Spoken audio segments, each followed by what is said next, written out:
This podcast is made possible through donations from listeners like you and our partners at Goalie Ashwa Gummies. You can find them at goalie.com. Use promo code The Show Up Dad Foundation to get 10% off your order. Zenderance Active Wellness and Sports Nutrition. Their products are designed to maximize your health. As Zenderance, they strive to support and have a positive impact on the wellness of every hardworking dad. Use my code The Show Up Dad and get 10% off your next purchase. For more info, go to www.zenderance.com. Tall Man Equipment. Standing taller than the rest of the competition in lineman tools since 1952. Give them a follow at www.tallmanequipment.com. And last but not least, Adam Lane Smith. He is an attachment specialist who helps people to heal, connect, and build. Use my promo code SHOW, spelled SHOW, for a 50% discount on his attachment bootcamp course. Thank you.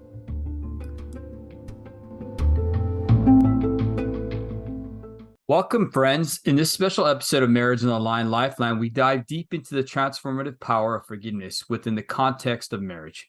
Join me and my incredible wife, Jennie, as we share our personal journey and insights on this crucial topic. Marriage is a beautiful union, but it also comes with its fair share of challenges.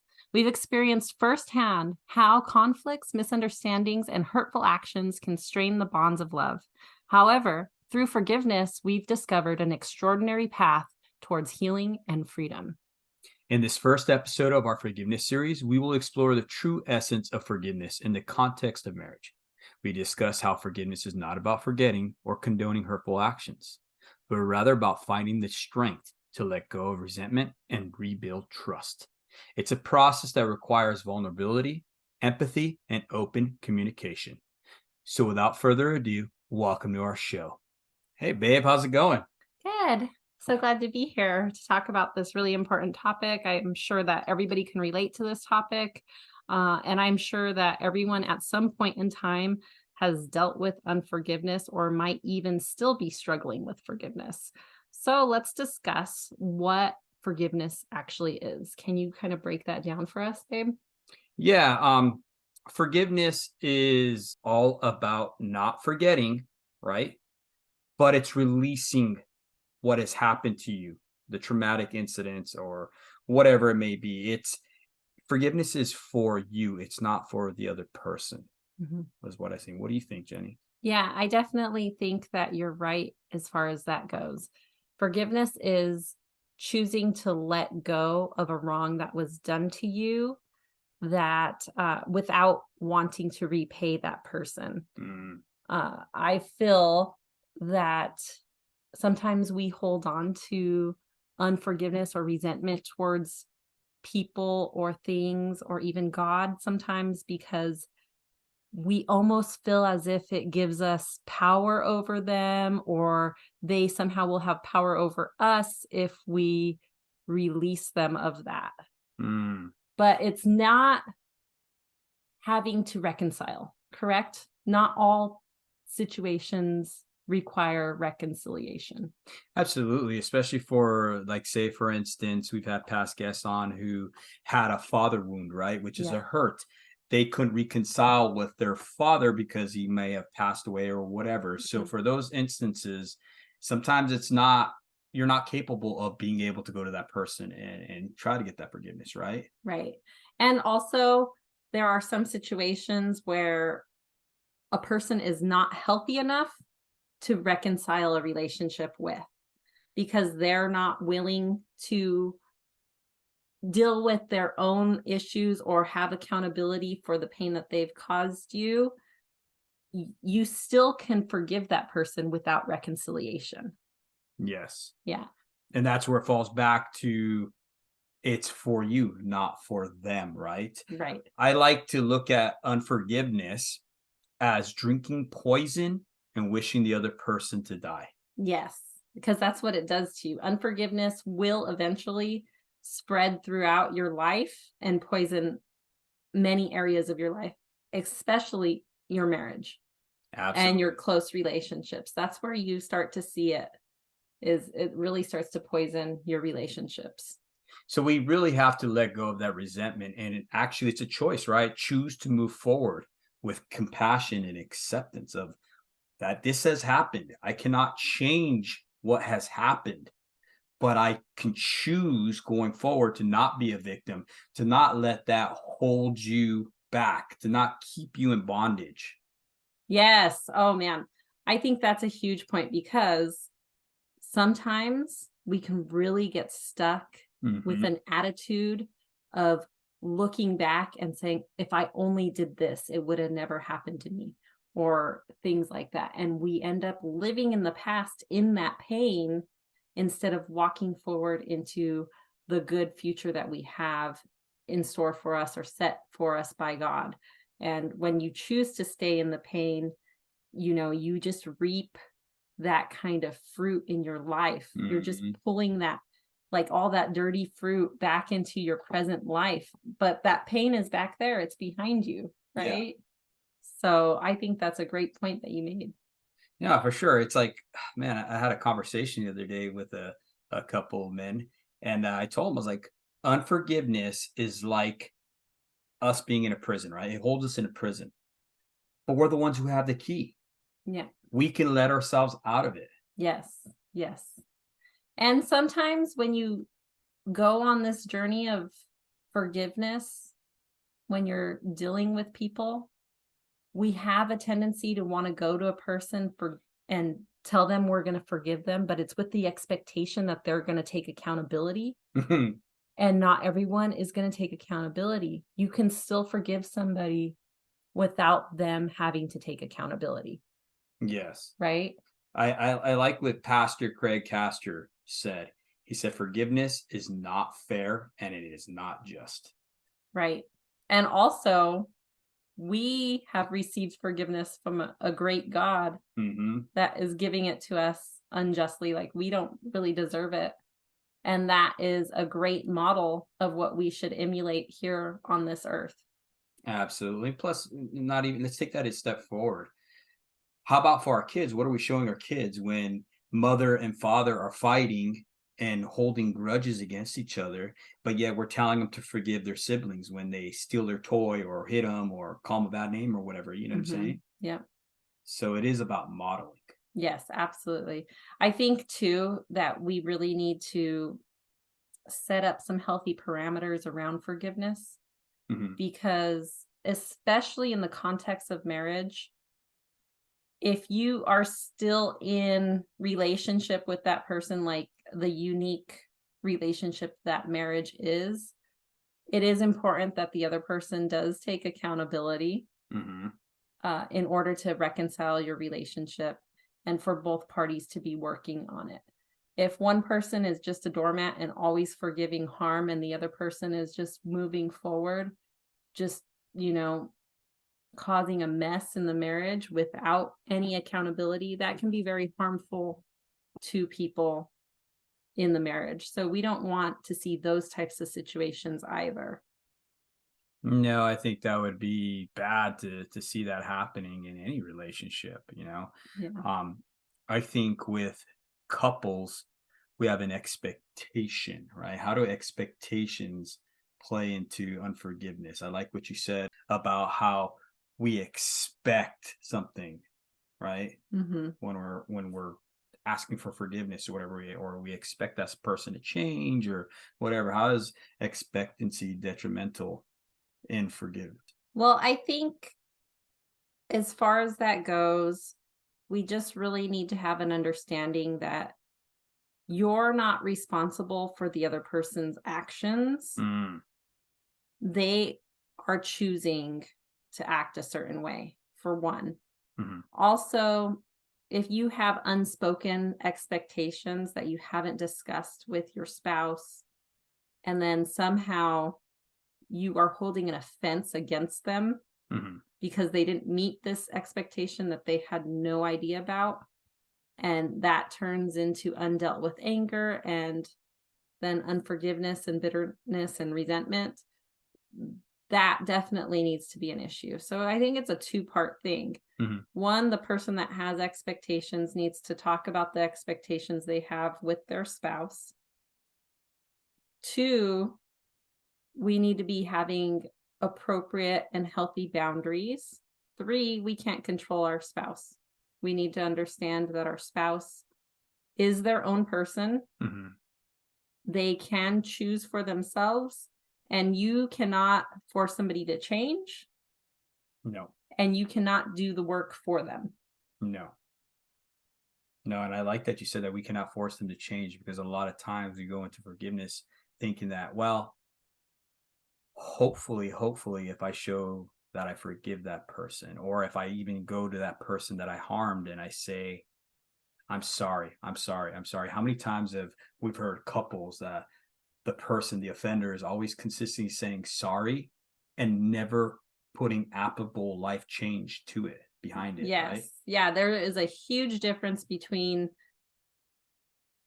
really apologizing and backing up your words with action. Mm-hmm. You're moving away from the bad behavior and you're changing your ways, as opposed to manipulation, where you're just saying, I'm sorry, to placate that person. So that way they will shut up, basically. And this is where I'm saying, like, you don't want to just be forgiving offenses over and over and over, and somebody continues to hurt you over and over and over. You need to forgive those offenses, but you don't have to reconcile unless there's true repentance behind it. And that means apologizing and choosing to change the behavior. Absolutely. Yes. And when we do that, we can choose, right? It's a choice, right? We can take that setback and we could choose to either make a comeback, right? Because we have setbacks when we're doing this, right? Because people make failures and stuff like that. But we could either let that be a setback, or we can use it as a comeback to build something better than before. Because everybody makes bad decisions. Everybody, we're not perfect. Yeah. I agree. So what are some challenges that you see in marriage that people will face when it comes to forgiving and the forgiving process? I believe pride, especially for men, ego, pride, right? A lot of times we cannot forgive based off of how it made us feel, right? I think a lot of times we make it about ourselves, right? And we hold on to that wound. It's weird. I know for me, like, I'll hold on to a wound because I get comfortable with it. And when I'm holding on to it, it's almost like a green light or a hall pass to be angered at that person. You know what I mean? If that makes sense. Like, it's a right. It's like, okay, well, they did this to me, so I can choose to act like this. I have a right to act like so this. it's you utilize the anger and the unforgiveness is utilized as a justification for your bad behavior. Absolutely. And I see that a lot. I'm guilty of that myself. I've been working on that, but I see that a lot in men. Well, they did this or she did this, and it's like, okay, well, that still doesn't justify why you're acting. Two wrongs don't make a right. I can see myself doing those same things too, where it's like, oh, well, they're acting like this, so I'm going to go ahead and do this. Or you might not even consciously know that you're holding on to unforgiveness and then justifying bad behavior in other areas of your life, and not really realize that it's the unforgiveness that is causing you to have this attitude, like this piss poor attitude. And so I feel like a lot of the time when you just have a ton of anger that is undealt with, or issues that are undealt with, and it turns into unforgiveness, you build resentment, or you build resentment. I kind of lost my train of thought there for a second, but it's all good. Sorry. No, it's not your fault. I feel that when you start building those things, you develop you know what, I'm gonna have to get back to that because I can't remember what I was gonna say. I'm so sorry. It was probably good. It was probably really good. It'll come back out here in a second. Come back. So, don't go into the light or go into the light. Where are my cognitive mushrooms that I need to take? Right. Give me some lion's mane. But going back to that pride thing that I'm talking about with men, you know what I mean? It's like a passport, right? we think that we don't to forgive because of a hurt upon us, right? Yes. And I see a lot of times, even just to cap off of what you're saying, a lot of wounds, a lot of father wounds, what we're going to get into in our next series, talking about fathers, having those wounds that we carry with us into our relationships or past, what I mean? We bring that into our marriage. We don't deal with it. And all of a sudden, it just starts building up and we have this anger. And then this anger, we don't even know why we're angry. And next thing you know, it's turning into this thing where we're projecting that pain onto our spouse and onto our children, right? And all along, it's not even them. It's a past issue that we haven't forgiven. Right. Absolutely. Yeah. We can see those things definitely pop up over time. They just kind of burn below the surface and, create all these different problems. I know another challenge that couples probably face in the forgiveness process is shame. Wow. I know for me, when you bring up something that I've done that causes me shame, that I'm ashamed of, that I acted a certain way, or I'm ashamed that I said something or I did something that was very hurtful, it's very difficult for me to face my own shame and to take accountability of that issue because I just feel so ashamed. And then I want to turn the problem off, the spotlight off of me, and then, kind of redirect it your way. Yeah, you start casting stones, right? Yes. Instead of dealing with it, you know what I mean? But it also, too, it's good to hear you say that because a lot of times when I'm discussing or bringing these things up to you, and I've seen couples do this as well, men will I will take offense because I don't know what's going on. I don't know it's the shame that you're dealing with or whatever. It's just I'm bringing you this unique subject or whatever, right? This act, right? That's troubling me. Yeah. And next thing you know, you're ashamed, so you kind of are dismissive about it. You don't want to talk about it, right, per se, because you're not feeling good about it, right? Obviously. And when you do that, then we take it as like, man, doesn't this person care? I'm in pain, or I'm bringing up this problem that I have. And it's almost like you've dismissed it, you know what I mean? So I could see how that can really cause conflict within a marriage, especially if you don't know that that's what actually is happening. So that's why communication is a big part of forgiveness process, right? Yeah, dismissive behavior makes your partner feel like you don't matter. Yeah, well, that's not showing empathy. Right. And I understand that dismissive behavior is like what you say, it's kind of like a survival tactic that you kind of learn.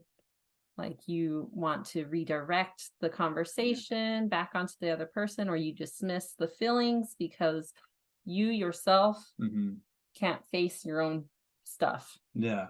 But if we realize and we learn to take accountability for our own actions, we are actually giving ourselves a gift too. Yes. We're giving us the gift to be able to fix it and no longer be a victim. Because if you are saying the whole time, my spouse is the problem, I have nothing to do with the marriage problems, then you're a victim in that marriage and you can do nothing about it.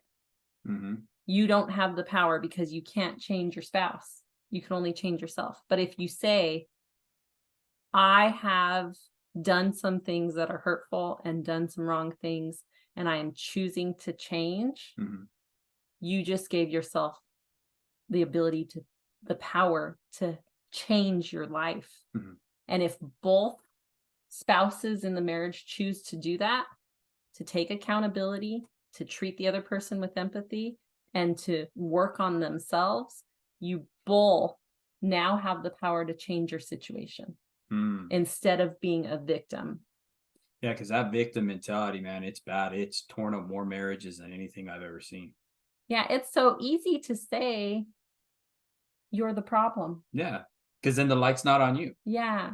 And most of the time, a lot of our problems are deep-rooted issues that go back to childhood. Mm-hmm. And your spouse is just a mirror for the things that are hurting inside of you. Yes. So when you're triggered by your spouse's behavior, it's because something similar happened to you as a child. Mm-hmm. It's difficult for you to deal with. You haven't dealt with it yet. You need to deal with it because it's in there festering. That's why the Bible talks about how trials are like the furnace for gold and silver, and it brings the dross up to the top so you could scrape it off. Yeah, it's a refining process. It's a refining process. Well, the trials in your marriage, if you view them as that, as these prickly little things, reflections of what's hurting inside of you rather than what's wrong with your spouse, and you look towards yourself and take accountability and ask, why is this trial hurting me? Why am I upset in this problem? Why do we keep having these reoccurring problems? Mm-hmm. Then God can reveal to you, you can look deep inside yourself and see what part of you needs to be healed. Absolutely. And that's that whole stigma that's going around right now. That's so popular that I believe Jocko Willink in his group has extreme ownership. That's what extreme ownership is. I don't even know if they know that that's biblical. You're taking responsibility for you, not for your spouse, but you, and how you respond, how you react. It's a great movement. I think that I love that more and more people are talking about ownership and accountability, because too often, so many of us have experienced pain at the hand of another person, and they just can't take accountability or ownership. And if you really think about it, how great would it feel to hear an apology from somebody? But we have to remember that the apology isn't going to set you free. You choosing forgiveness is really what's going to set you free, and you don't need an apology for that. No, not at all. And forgiveness also isn't forgetting. It's not. Not. Absolutely not. I mean, obviously there's still pain, there's still trauma associated with that pain or unforgiveness or whatever trespass that has happened against you, right? There's going to be those things that are associated. It just doesn't go away. Right. Yeah. And I think we hear so often, right? If you forgive, then you just need to forget, just forgive and forget. Or you'll hear a spouse be like, well, why are you bringing this up again? Or something like that. I feel that spouses will bring up a topic over and over again because it hasn't really thoroughly been worked out. Yes, it's trauma that needs to be worked out. Right. And sometimes that doesn't mean the other spouse has to fix it. Sometimes that just means the other spouse needs to be an empathetic ear and say, you know what, I'm so sorry that I did that. I love you. I'm on your team. I'll sit here and listen. Yeah, for sure. Well, it's crazy because men tend to go into that problem solving mode, right? We try to fix it in an attempt like, okay, here's this person's broken. They're bringing up this problem over and over and over again. I must not be helping. I need to jump in this again and let's try it again. Let me try to solve this problem. And I just want to tell you guys and brothers that are listening, you don't need to solve every single problem your wife brings to you at all. You know, it's that empathetic ear, correct? Yeah. In fact, a lot of the time I will come to you not wanting you to solve it. I just want you to hear me. Yeah. But what's helped me to stop doing that, and women, if you're listening to this, maybe you can try this with your husbands, is let them know right out the gate. Like I had to tell my wife, you need to tell me, do you want me to help you solve this? Or you just want me to listen? What do you need from me? What David do you need from me at this moment? Yeah. Sometimes I don't know what I need from you. And so I'll start talking and stuff like that. And then you'll start going into problem solving mode. And then I'll realize once you get into the problem solving mode, then I'll realize and I'll be like, you know what, honey, I don't need you to solve the problem. I just need you to hear me. Yeah. So as long as at some point you kind of realize what you need, I feel that if you start a conversation and you both start feeling very frustrated Mm-hmm. because the man's trying to problem solve and the woman just wants to be heard, and you don't recognize those things yet, if there's some kind of frustration, you guys need to stop, think about what it is that you need from the other person, and then come back when you're calm. Yeah, because it tends to get kind of heated. Yeah, because huge fights can start out of just telling you, venting about your day with your boss or whatever, and then all of a sudden that unforgiveness starts boiling to the top. Mm-hmm. And, well, you didn't bring me flowers on my birthday for, Oh, the past gosh. 10 years, or you know what I mean? All the little things will start coming up because those are unforgiveness little nuggets that haven't been dealt with, that Yep. have now brewed into a stew. Oh, a mess. Well, it's so true because, like, the other day we had that argument, and next thing you know, you're bringing up something, a whole different topic I didn't even know you were talking about. I was like, whoa, wait a minute, where's this coming from? And then it's like, oh, okay. And then you caught yourself. Yeah. You know what I mean? So Yeah. yeah, that's definitely true. You know what I mean? Yeah. Yeah. I think I need to get a little bit better at coming to you with Mhm. issues when they happen. Uh-huh. Sometimes I don't really know that it bugs me until like a couple days later, or if I'm thinking about it all day and I'm like, I don't really like that way that happened. And then sometimes I feel like I don't always have an opportunity to talk about it because I'm so busy and you're so busy. And Mhm. then I'll just let it go, and it'll turn into undealt with anger, which turns into bitterness and unforgiveness. And we don't want it to lead into a place of resentment. Yeah, resentment is bad. Yeah, it's definitely something you don't want to fall into at all. Yeah. Why is resentment bad, do you think? Resentment is a horrible thing that twists a fleshy, soft, empathetic heart into a hard, callous person. Mm, It'll turn your heart hard. And the greatest example of that is Cain and Abel. yeah.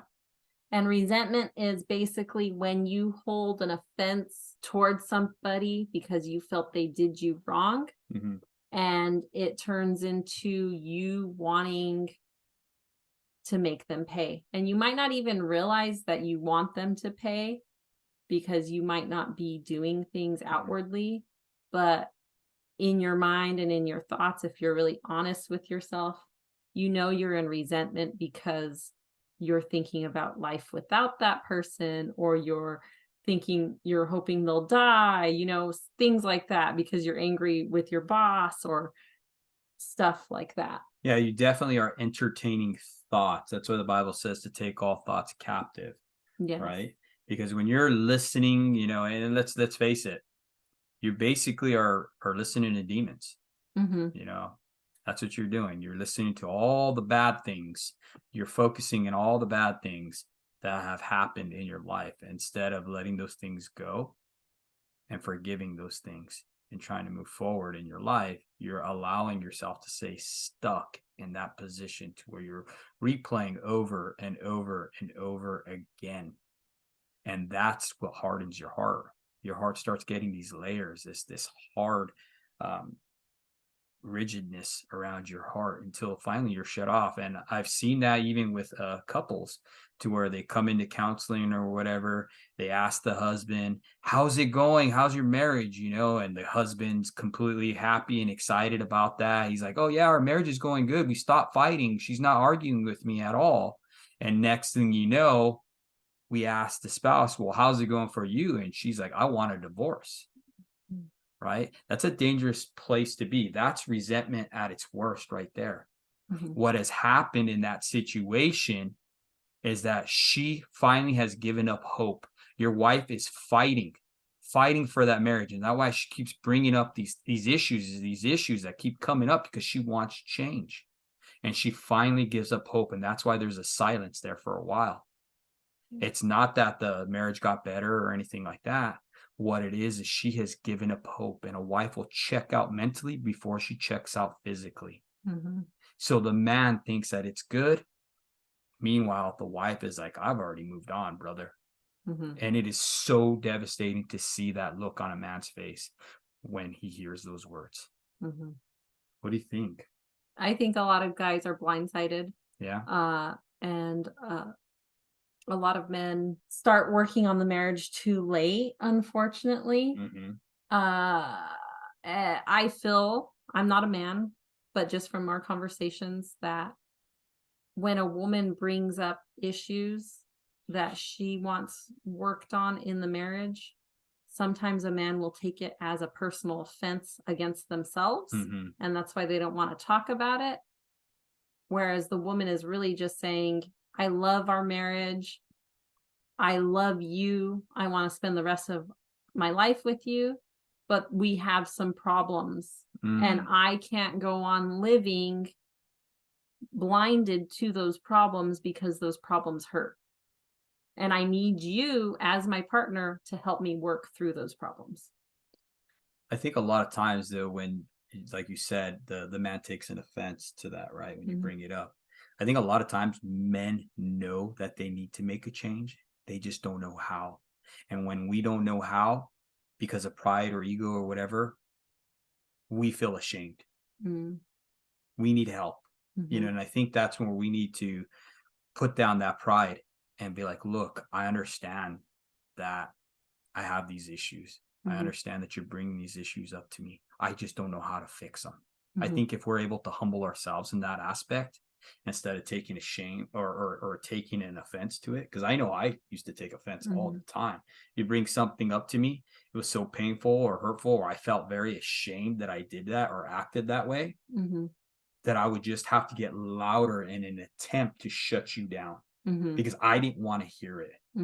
So seeing that taught to me in the past, even just growing up with my father, I had to be the one to get louder to get you to be quiet, to silence your voice, because I didn't want to deal with the pain. Yeah, and you were a much stronger personality than me. I'm a much more, go with the flow, easy type of personality. So that's where, some resentment had built up in our own marriage where my voice wasn't being heard, but I care about our marriage and I wanted what you thought was nagging was me saying, I want to work on things. I love you. But, it turned ugly because I couldn't say it in a nice way. So I started saying it in mean ways. So that way I would get your attention. So we kind of discussed a bunch of the conditions that could take place in a marriage that would create the need for forgiveness. So let's talk about how we start the process of forgiving. Okay. What are some things people can do to start that process? Should they, write a list? Yeah, I think writing a list would definitely help, because a lot of times until you actually put thought to paper, you're just going to come up with all kinds of stuff off the top of your head, right? When you're sitting there and you're being intentional and you're writing down things, you're thinking about things, more things are going to come up. So that's a great, great idea right there, writing these things down. I definitely think if you feel that you might have unforgiveness, or even if you think you don't have unforgiveness, sometimes we do, and we don't think we have an issue. I know that's happened with me several times. I think that you should get into some prayer. Yeah. Worship God a little bit. Ask God to reveal to you where you're harboring unforgiveness in your heart, and then write down some names of people that you need to forgive. Pastor Craig Castor kind of talked to us about, writing a letter to some people. Yes. Especially those that are no longer living with us. Or people that you can no longer go to because you're not in contact with them, or it's not safe to be in contact with them. Definitely write a letter to those people of how they hurt you. And then maybe even possibly have a conversation with the people without the expectation for them to take accountability. And I think that happens a lot with children, siblings, and their or even children with their parents. Mm. I know a lot of times when you go to your parents, they are kind of dismissive of the fact that they did anything or they forgot or whatever. Or I did the best I could. I did the best I could. And yeah, exactly. Mhm. Right. And that leaves your children feeling horrible because it's like, man, I had these so many, I have all these things that have happened and I want to, I just want to bring them to your attention. When that person is dismissive about it, you know, you can get offended by that. Right. Mhm. Yeah, definitely. You almost want them to take accountability and Mhm. say, "Yeah, I did this and I hurt you." You don't want them groveling, but at the same time, you kind of want an acknowledgement Acknowledgement. of the pain that they caused you. Exactly. And we just have to accept that true forgiveness doesn't require that. It's not fair. It's not always fair. And sometimes we have to absorb that wrongdoing Hmm. and we take it and we choose what we're going to do with it. We're either going to hide that wrongdoing in our heart and allow it to fester and turn into that gross, bitter stew, Hmm. or we can choose to release it to God. And I just want to say this: forgiveness doesn't always mean that you feel like you've forgiven. It's a choice you make every day. Yeah, it's definitely not a feeling. You're just not gonna wake up one day and be like, "Oh yeah, I completely forgot," and "Oh, I forgive that person." No, it is a constant decision that we gotta consistently make Yes. every single day. Yes. And that's part of maturity Yeah. and growing to a space of emotional maturity. You have to choose to make the right decisions. And if you need to really talk about things, Mhm. there's tons of people out there. You can get therapy, go to church, get involved in a positive group, get around some positive friends that are there to support you. Podcasts like this. Yes. Reach out and, if you need to talk about those things, write a journal if you feel like you don't have anybody. Hmm. Definitely get around some positive people. And remember not to dwell in the pain Hmm. for long. It's okay to visit that pain Hmm. in order to work on it and be proactive and progressive with that work. But if you're just living in that pain, you're not going to release forgiveness to that person. How could one manage that? Like lingering pain and hurt and stuff like that while you're going through the forgiveness process. How can you manage that? You have to take time Uh-huh.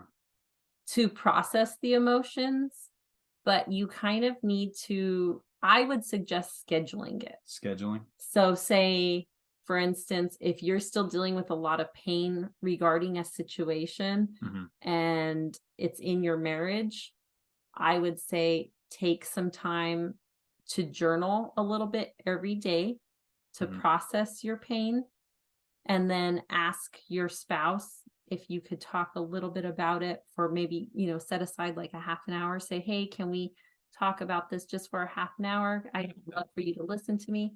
And then just only do it for that time. An hour of writing, go about your day, Hmm. and then half an hour of discussing it. I like that you said Go about your day. go about your day, exactly. Yeah. But I also like that you said you have to schedule it, right? Because you definitely don't want to hit your spouse up after he's worked 16, 18 hours a day. He's tired, he's exhausted. He comes home and you're hitting him up. I didn't like the way you told me this 2 weeks ago or whatever, right? You're not going to get a good reaction. It's not going to be fruitful Yeah. from him. So definitely schedule it. And I like when you tell me, I mean, hey, can you set apart time? Because, we're Mhm. busy people. You don't live in Southern California and not be busy. Right. So when you have a busy schedule like that, you always got to work on a schedule. And I like that because then I could set aside time to be able to prepare myself mentally what I need to do for you at that moment. Right? Whether Yes. it be listening or problem solving or just helping you navigate through whatever it is that's troubling you. That's a great perspective, because from our perspective, we're thinking about it all day. Whoever's hurt, Yeah. they're thinking about it all day. They're, you know what I mean? They're doing other tasks probably, but Mhm. those thoughts can be intrusive sometimes, right? Yeah. Oh, yeah. And so if you schedule time out with your spouse, uh, then you can prepare for those emotions, and you also can go into it without pouncing, Yes. right? Yes. You can go into it and say, hey, thank you so much for, joining with me and showing me that I'm a priority in your life Mhm. by wanting to sit here and be empathetic and kind of sit in my pain with me for 30 minutes. How has me doing that, right? From in contrast to me not doing that to me doing that, how did that make you feel? Was it like a night and day contrast or like, To me, when you started being able to sit in my pain with me, mhm, I didn't feel alone anymore, okay. because you can be married and have somebody in your life every day, all the time, Mhm. and feel completely alone. Wow. And when your spouse willingly chooses to make you a priority, even though it's uncomfortable for them, Mhm.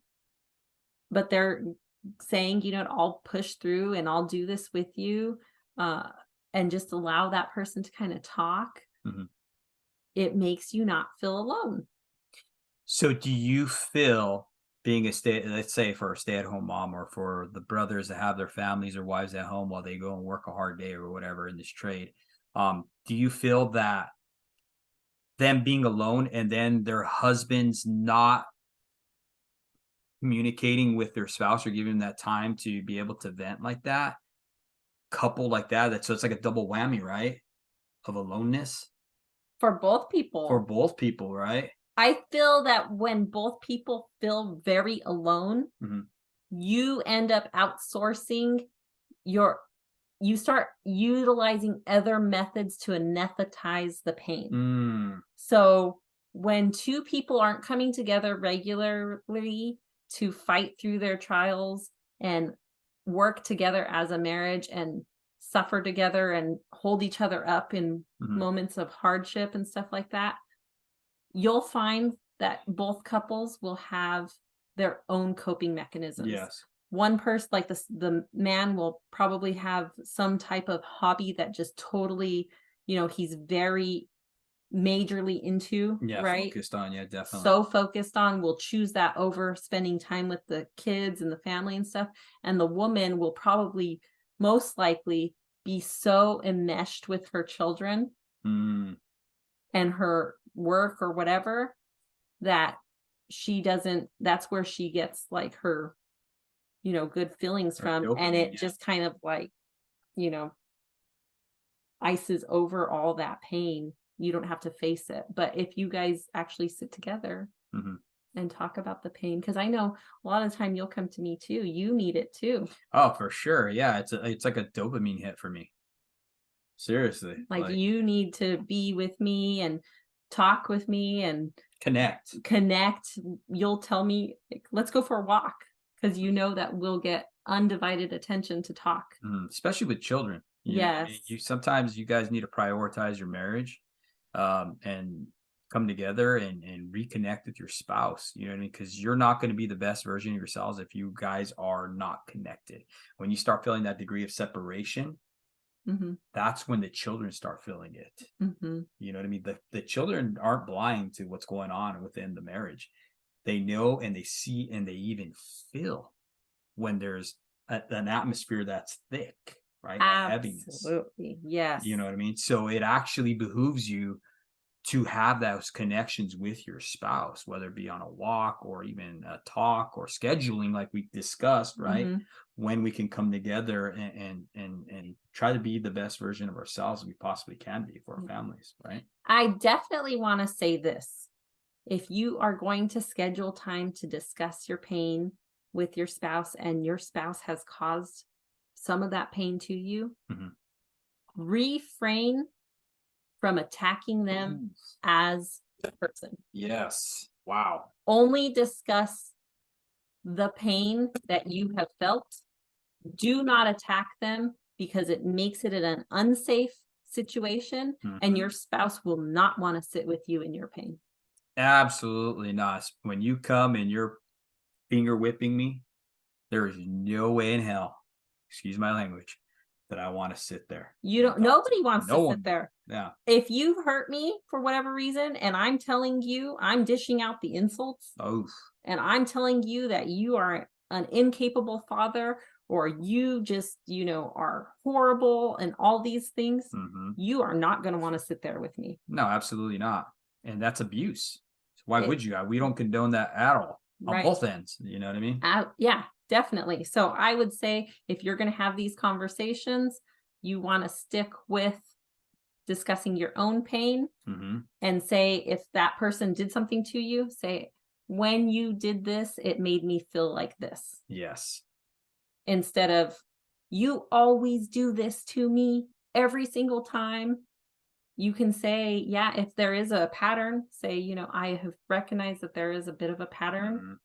I don't know if you understand how it's affecting me, but this is what is happening to me. And as a result, that is affecting our marriage. And I believe that you, as my spouse, also want to remain married. Because we can get to a headspace where we believe our spouse is the enemy. Absolutely. Especially if they don't want to get on board and they don't want to work on themselves. Because I mean, seriously, that's telling you, like, say if I refuse to work on myself like I did for many years, right? That's telling you that I don't value the relationship. Yes. Right? Because not doing anything is making a choice. It is. And you're not choosing the marriage. I need that to be very clear. When somebody chooses not to work on themselves for the benefit of their family and their children and their life, you are making a choice. When you just sit there, because I know a lot of the times people can get into a position of, it's very scary to make a choice. Yeah. It's hard to change. I don't know what's going to happen if I choose this. The reality is that if you don't make a choice, that in itself is a choice. And that choice is negative against the marriage. Absolutely. And I think that's where women start breeding resentment. Well, men too. I mean, there's plenty of women out there that aren't willing to work on themselves either. Absolutely. Well, it's crazy because, like, I've talked to guests and other men, right? And they're like completely blown away how their wife has a spending habit. Right? They're just completely blown away, and it's like, and I'm like thinking to myself, like, well, have you talked to them about this and stuff like that? And then they're like, yeah. And it's like, well, what are you doing about it? Like, what are you doing to change your behavior? Like, you can't control her, but what is causing her to have these spending habits? Like, what can you control in your realm, your atmosphere? Right? What can you work on? And have you guys even talked about it? Like, because a lot of times undealt pain or trauma or anger causes us to do things that we're not even aware of. Yeah, 100%. I can say time and time again, and as I look back through our almost 18-year marriage now, I can see that many of the things I did were actually in an effort to manipulate the situation, or not to feel pain, or all different types of things. Both parties are always have space and room for improvement. Absolutely. In It the takes marriage. two people. It's not them, or you. It's two people. Right? Yeah. So those are a couple of tips that we can do and use in order to start the process of healing and giving forgiveness to people that have hurt us. Start with praying, asking God to reveal to you those people that have hurt you. Write those names down. Then write a letter to each person. If you have a lot of resentment and anger built up inside of you over a long period of time towards a parent or something, it's probably best to write a letter to them first before you go and discuss it with that person so it's not so negatively charged. Mm-hmm. Remember not to expect them to be accountable. Mm-hmm. And then once you have made the choice to forgive them, you work on that every day and choose to do the right things every day. Mm-hmm. And keep in mind, it doesn't always mean that you have to reconcile. Exactly. And another thing too, just to add to that, I want to talk about faith. Okay. Now, we're not Bible thumpers or by any means or nothing like that. But there is a lot of good value to having faith and believing it's something, right? Especially for those couples that are going through really hard stuff right now. Okay. You don't understand why it's happening to you. You've probably gone through the whole process of seeking personal help or professional help and all that. And it's still not working for you. Okay. Faith comes in play when you have nowhere else to go, when you have hit rock bottom. And I just want to tell you, couples out there, if you're in that place right now, in that dark place where you don't know where else to go, I want to tell you good. And what I mean by good is that now God can show up for you and start helping you. I had to hit rock bottom the same exact way. And a personal friend of mine who we're going to have on here later on talking about forgiveness of his father and stuff like that. A good dear friend of mine. And a mentor. He told me one day when I came to him and I asked him, I'm like, man, I feel like giving up. I can't do anything right. There's nothing that I can do that's going to help me in our marriage or anything like that. And he's like, really? I said, yeah. And he's like, you're going to hate me for telling you this. I was like, what? He's like, good. And I kind of looked at him and I was kind of blown away by his act, his response to me. And I'm like, what do you mean good? And he's like, good, because now God can show up. For when you are weak, he is strong, he told me. And that is absolutely true.